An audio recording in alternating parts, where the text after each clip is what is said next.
Hola, ¿qué tal? ¿Alguna vez te has preguntado qué es la salvación? ¿O has escuchado a alguien decir, Dios te salva? Y la pregunta que todos hemos hecho en alguna ocasión es, bueno, ¿de qué me salva Dios? Y tal vez algo también importante es la respuesta, ¿verdad? Déjame decirte que hay una realidad. Dice la Biblia en el libro de Efesios 2:3, en ese tiempo también todos nosotros vivíamos como ellos, impulsados por nuestros deseos pecaminosos, siguiendo nuestra propia voluntad y nuestros propósitos. Como los demás éramos por naturaleza objeto de la ira de Dios. Y no solo eso, esta maldad que habita en nosotros nos aleja de Dios. Ahora, no sé tú, pero a mí no me gustaría ser objeto de la ira de alguien, y mucho menos ser eliminado. Es más, esa palabra solamente se usa con los enemigos. Ahora, sabiendo esto, todos nosotros somos enemigos de Dios por las malas cosas que hemos hecho día a día y seguimos haciendo. Y como toda acción tiene consecuencias, asimismo debemos asumir nuestro castigo por ello. La Biblia es muy clara en este sentido. Dios, en su perfección y justicia, ha dictado una sentencia a todos aquellos que hemos fallado. Su ley ha sido escrita y no puede romperse. Ahora bien, quizás has escuchado otros comentarios como, no importa, Dios es tan bueno que al final a todos nos va a perdonar. Tiene algo de sentido, ¿verdad? Y de lógica. Pero, razonando un poco, si Dios hiciera eso, estaría rompiendo su propia ley. Y sería un Dios corrupto e imperfecto. La pregunta aquí es, ¿qué hizo Dios al respecto para salvar al ser humano sin quebrantar su propia ley? Interesante, ¿no? Déjame decirte que en tiempos pasados el pueblo de Israel, por indicaciones de Dios mismo, hacían sacrificios de animales como un símbolo de que nuestra maldad era puesta en el animal como un sustituto y su sacrificio era representado simbólicamente en nuestro lugar. Así podíamos ser perdonados y acercados a Dios. A esto, amigos, se les conoce como propiciación. ¿Qué significa cubrir la muerte de alguien más? ¿Cómo se llevó a cabo este ritual y cuáles fueron las indicaciones para realizarlo? Por supuesto que para ello vamos a analizar el tabernáculo que fue revelado a Moisés en el libro de Éxodo capítulo 25.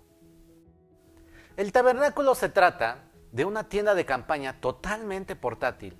El tabernáculo era la morada de Dios mismo. Era uno de los métodos que Dios usó para enseñar a su pueblo en la antigüedad. Todo el tabernáculo señalaba al Hijo de Dios y en su construcción Dios fue el mismo arquitecto. Déjame decirte que los instrumentos utilizados para la construcción de este tabernáculo fueron elegidos específicamente, ya que cada uno de ellos tiene un simbolismo especial. El oro, por ejemplo, representa la divinidad.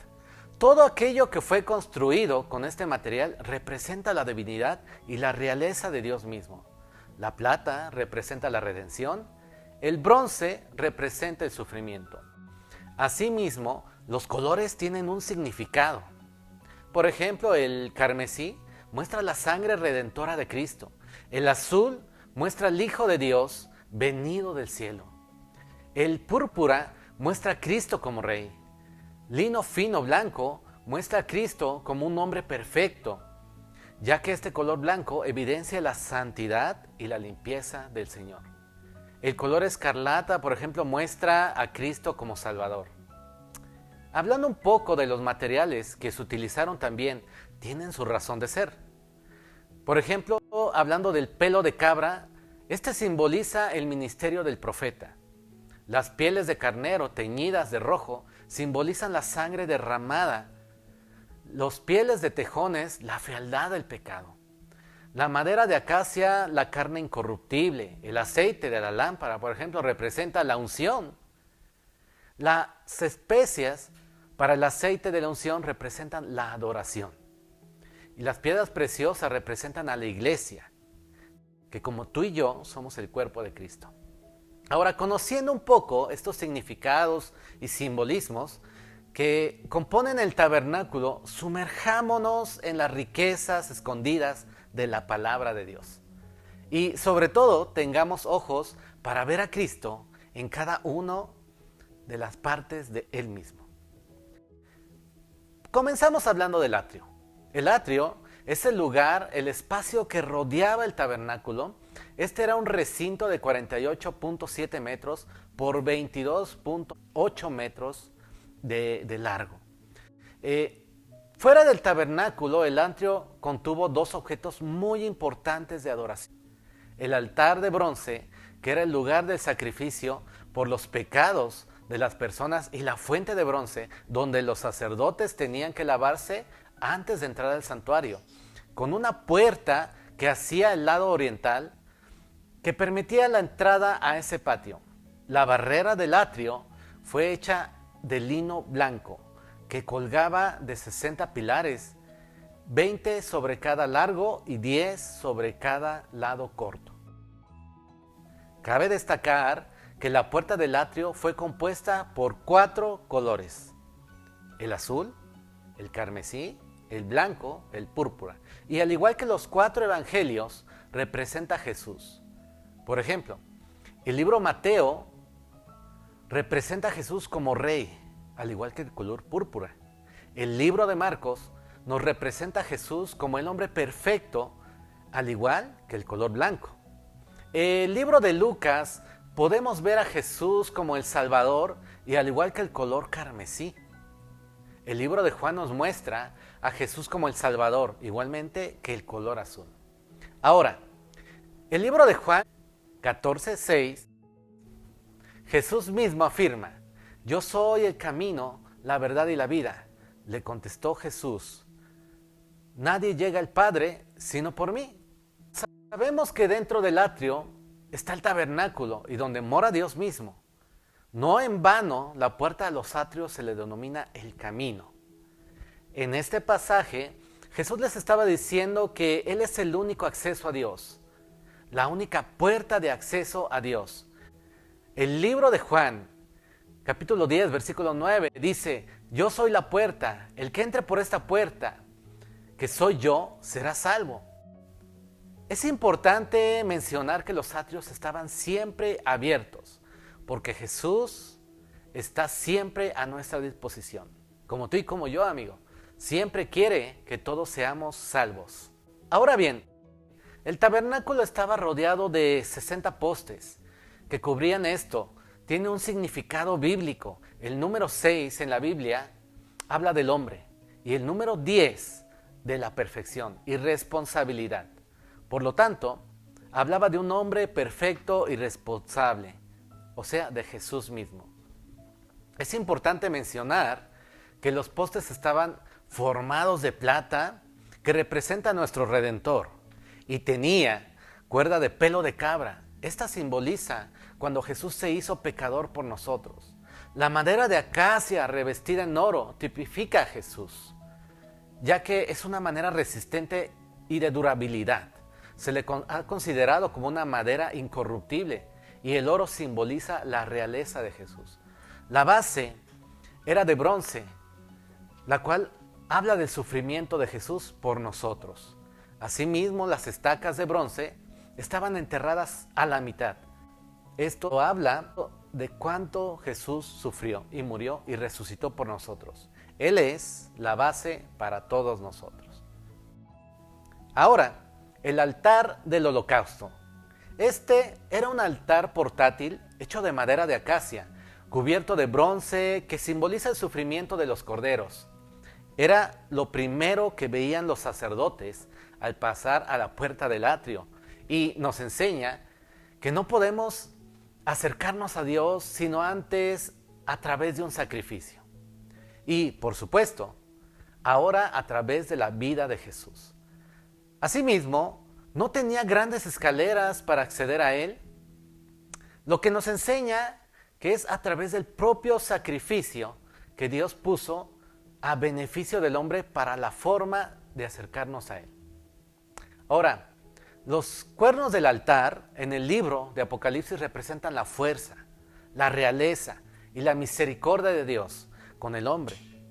El hecho de que sean 4 cuernos del altar nos revela los 4 evangelios, en los que vemos el poder de Cristo y su vida perfecta.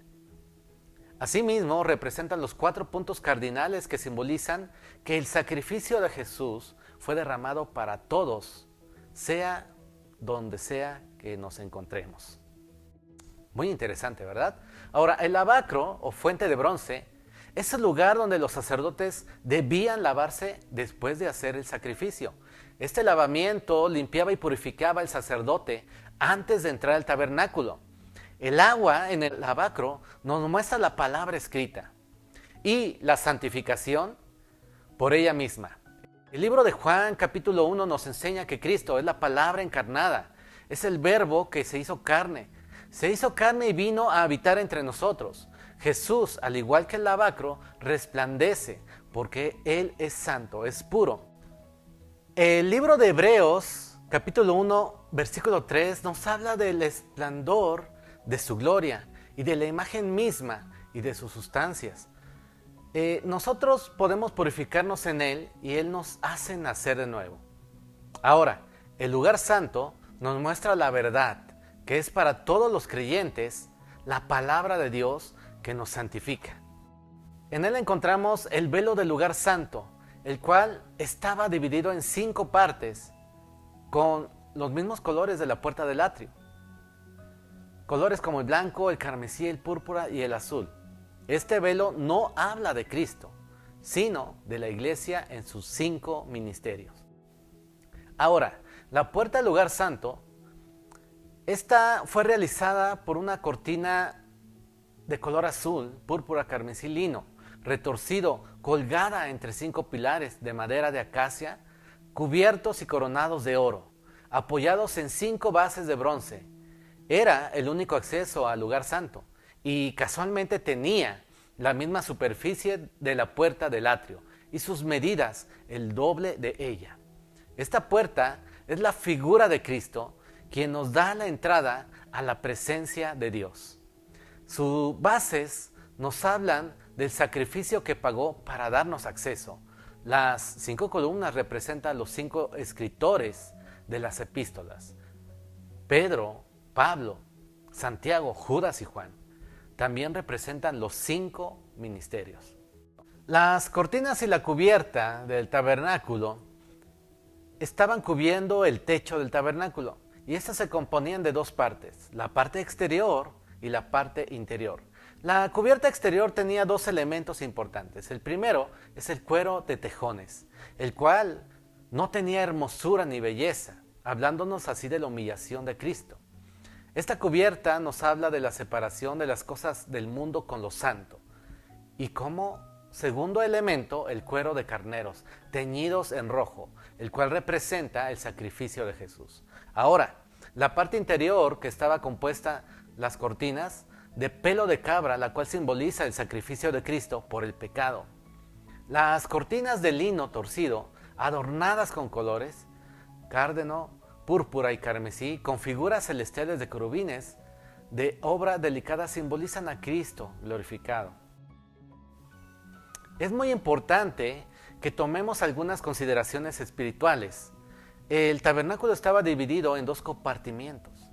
El de mayor dimensión, denominado el lugar santo, y el otro, el lugar santísimo. Ahora, en el lugar santo habían 3 elementos distintivos. Número 1, estaba el candelero de oro, que fue labrado totalmente de oro y a martillo en mano. Consistía en un pie y una caña, y de sus lados salían 6 brazos, 3 de cada uno. En cada brazo había 3 copas, forma de flor de almendro, una manzana y una flor. En la caña central del candelabro, 4 copas del mismo extremo de cada brazo, Tenía copa que contenían aceite de oliva, de donde las mechas se encendían. Las 3 copas simbolizan la Trinidad de Dios para mantener la luz encendida en favor de la humanidad.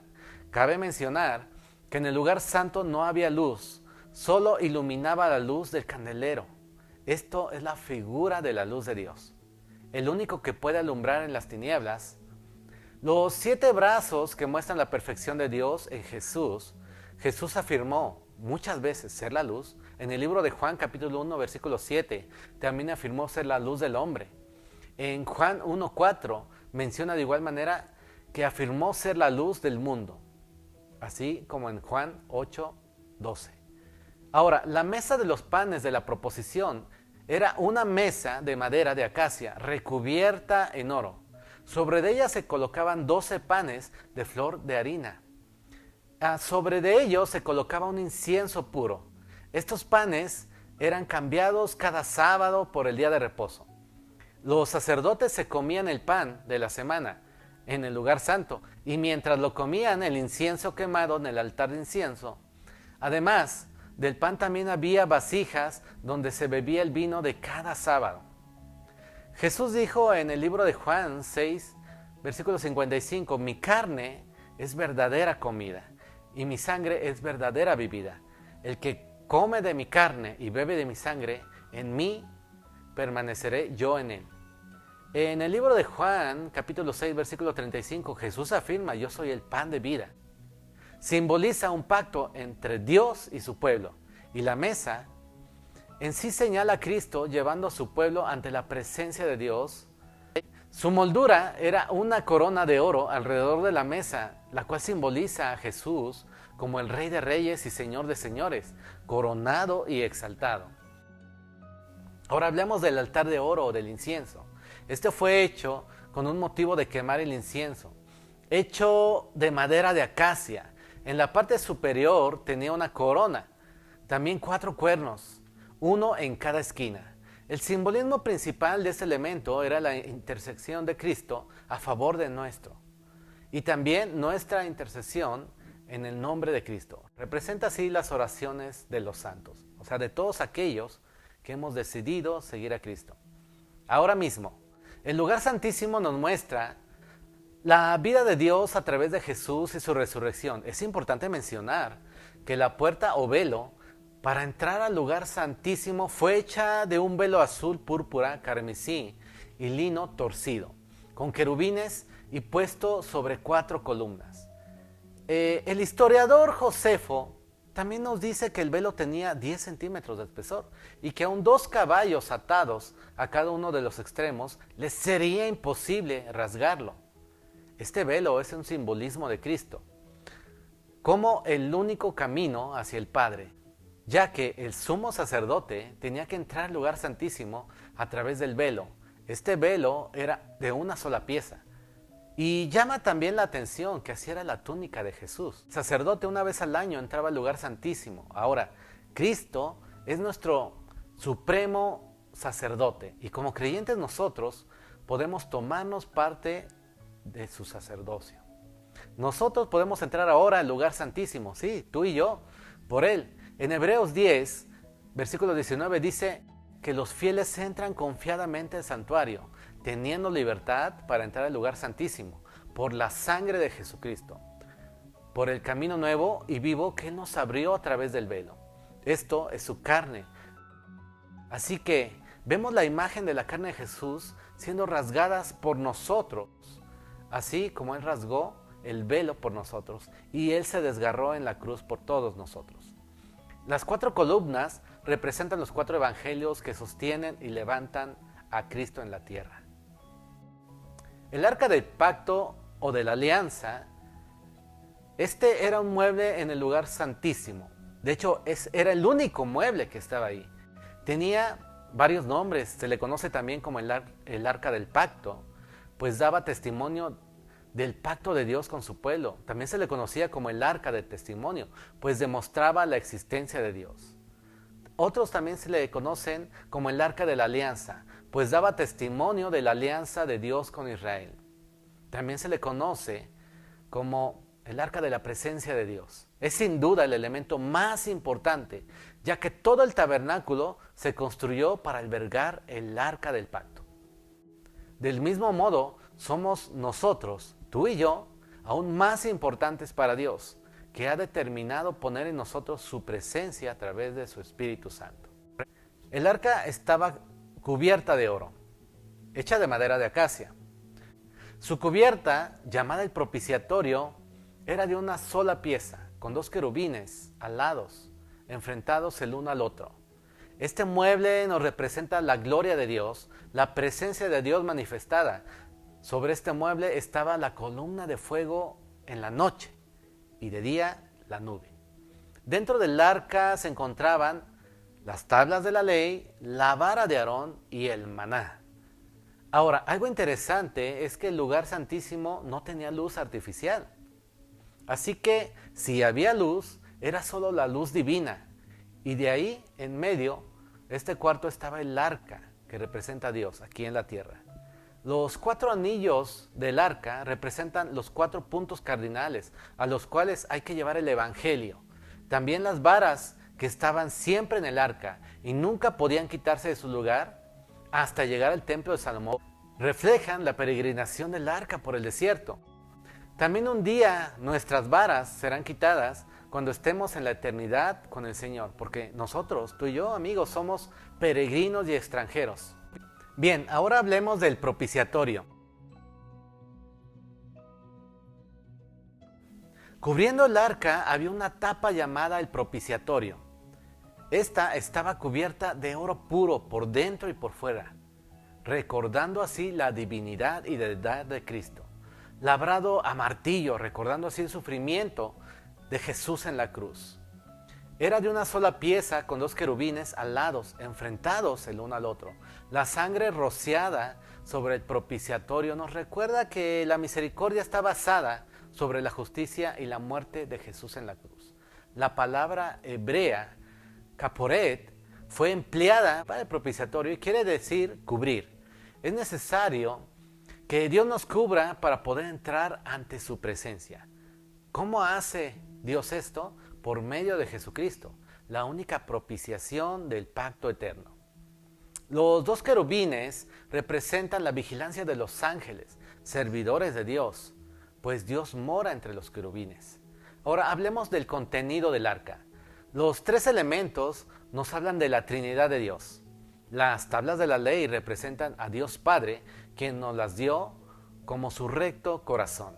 La vara de almendro representa el poder de Dios, el Espíritu Santo. Y el maná representa al Señor Jesucristo, el pan de vida que descendió del cielo. Qué interesante, ¿no? Es importante mencionar que lo que el arca era para el pueblo de Israel, Cristo es hoy para todos aquellos que lo han recibido como tú y yo. Así que cuando escuches hablar del tabernáculo, el arca de los sacrificios, ten en cuenta que Jesús dio su vida por nosotros, para que nosotros podamos tener total acceso al Padre. Es sin duda el mayor acto de amor y entrega que alguien puede hacer por otra persona. Así que te invito a seguir conociendo más de esta representación de Cristo en todo su esplendor. Bendiciones a todos.